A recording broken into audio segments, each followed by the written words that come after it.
G'day everybody, it's Dave from Wing Chun Mind Force. I think you'll find this very interesting, what I'm going to share today.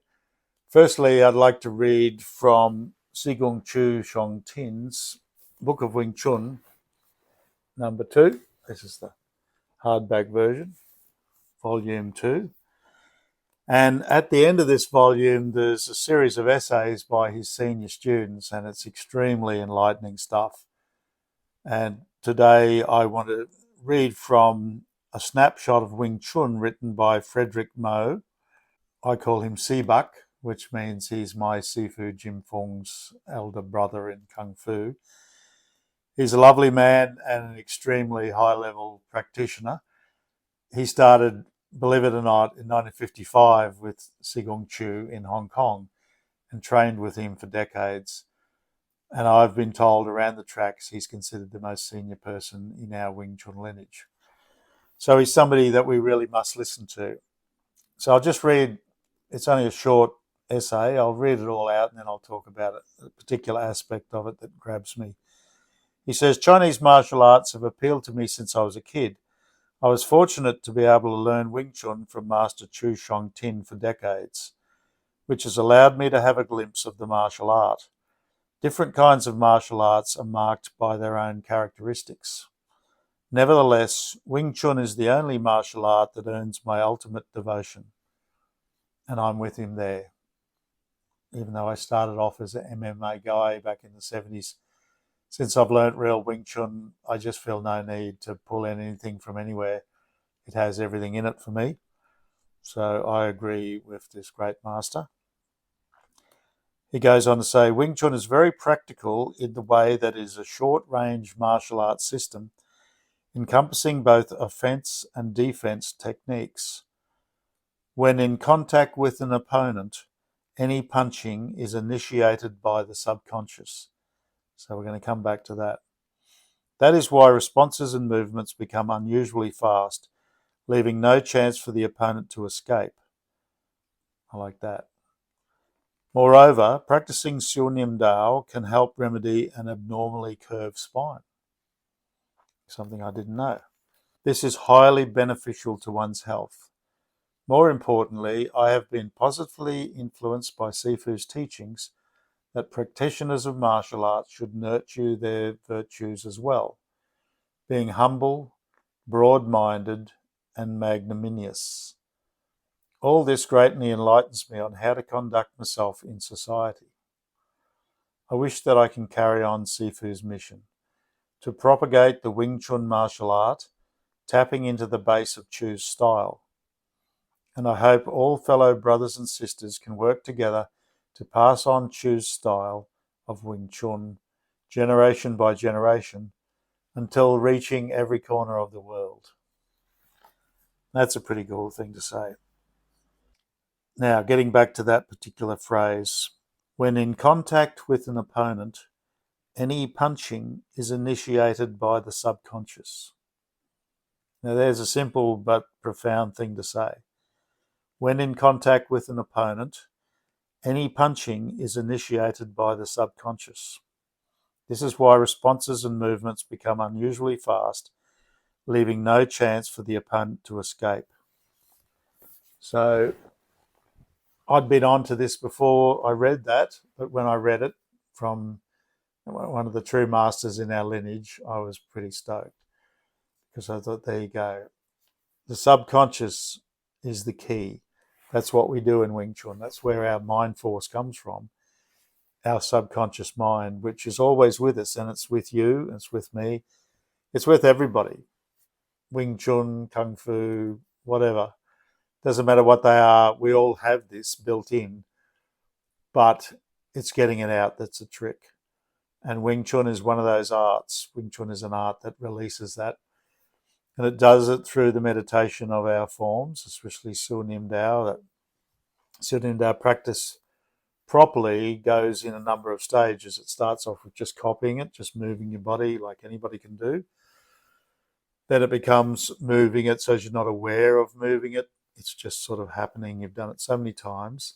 And then the most important level you get to is where the subconscious does the form.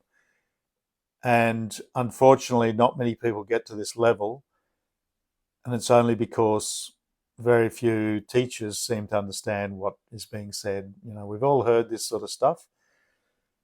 The mind does it. But in the West, we always think, well, that means I'm thinking it through. That's what we just always do, don't we? That's always the same mind. But the very words Siu Nim Dao tell us exactly what we've got to do. Siu means the conscious mind.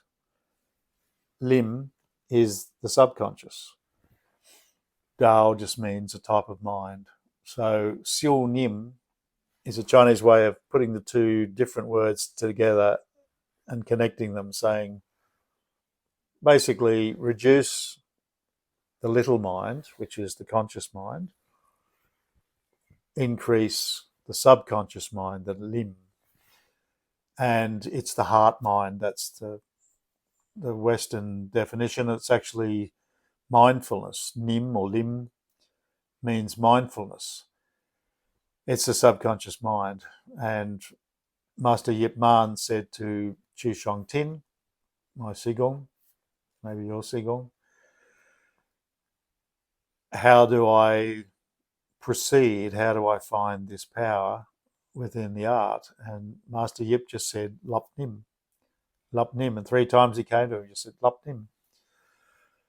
Very old-fashioned Chinese master way of doing it. He'd already told him. He just gave him 3. Probably said, don't ask me again. Work it out for yourself. Lap Nim means to seek the lim, seek the reality of that mind. So when you do Siu Nim Dao in that 3rd stage I'm talking about, is when you wait on it. And my next video, I promised I was making a video about my mate Michelle's book, but this one's squeezed in between because it's something really pretty cool. I know he's going to enjoy as well as you guys. It's sort of the whole point is to wait patiently, egolessly, without stress for something to move. Now, I have to admit, when I first felt this, I thought, am I imagining this? But the more I did it, the more I absolutely emptied myself and became as still as possible and just breathed and stood there. I felt something affecting my arms. I felt, first off, a type of a floating feeling, that my arm was floating. And then I felt a definite push, like almost like a magnetism. When you get 2 magnets, sometimes they connect, sometimes they keep pushing each other apart. That's the feeling. It's like it's being magnetically pushed. And then when you come back in Wu Sao, you feel it's magnetically being sucked back into you, and then hooks out, goes out. So this applies to anything in the forms. You could do it, but really to train it, I think it's best to stick with those 3 at the start, the Tan Sao, Wu Sao, Fuk Sao. And as I said, I've got a special video coming up about something I only just discovered from a really old book about Yip Man and the dummy. And that's why I keep books, because you never know when suddenly the light bulb will turn on and you'll learn something from something you've had forever. So that is the subconscious mind, when you feel something pushing you. And what I often do is just close my eyes and just stand there. Sometimes I put on some music, relaxing music, yoga music, or like Indian music or Chinese traditional music, sometimes silence. But I just stop thinking and I just feel. And so the more you practice it, the more it gets cultivated. Okay, that might seem out of your reach, but it isn't. It's also got to do with that creating a ball of energy in your hands. Once you can really start to feel something there, something moving by just completely relaxing, hardly moving at all, just your hands like that, you'll feel a presence between your hands. That's the same thing. It's a chi ball, literally. And this chi, as I've said before in videos, I see it as like a wild thing. It's like you, the wild thing. So you can't force it to do what you want. You've got to wait for it to come like a deer, come up to you and start nibbling on whatever deers like to eat, whatever you're holding in your hand. But the point of this video is this idea that the punch has to be initiated by the subconscious. Now that's a bit frightening if you think, well, what am I going to do in a fight, if I can't initiate my punch with the subconscious? Well, Sifu Jim used to say, if you get in a fight, just fight. Don't worry about how good your Wing Chun is, just fight. And whatever level you're at with Wing Chun, it'll come out. And other high level people have said to me, you might be surprised by what you can do in that sort of radical situation, by what comes out of you. So that's the other aspect. But to get that subconscious happening, you have to let go. You basically have to become a wild creature. I don't mean strip off and run around naked in the yard, even though that's fun to do, but you can't get away with it easily in the city. I know that. But it means just to quieten everything down and become one with nature, like start to just feel yourself as a non-verbal creature. A good place to practice this sort of thing is in a forest or on the beach. Under some trees is really good. Just somewhere where you feel really at peace and quiet. You're not in a hurry. You're not trying to turn into, a bruiser. You're just practicing this quiet, soft thing. But when it hits all by itself. You don't hit. It's like I'm drawing this up here. It's one of my old favourite things I did one night when I really realised what it was. It's a Bruce Lee saying, I'm quoting, when I hit, I don't hit. It hits all by itself. It is the subconscious. That's what Sibak Frederick Mo is talking about. It hits. So I'm now going to show you a little clip from an upcoming movie, and I've put the details at the end of the video.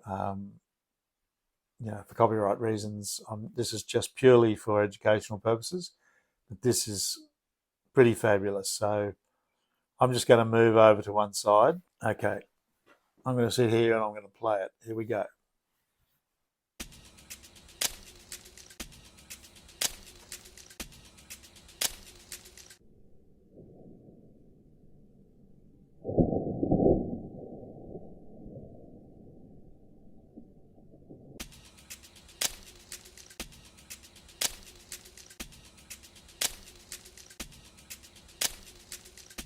Now, isn't that amazing?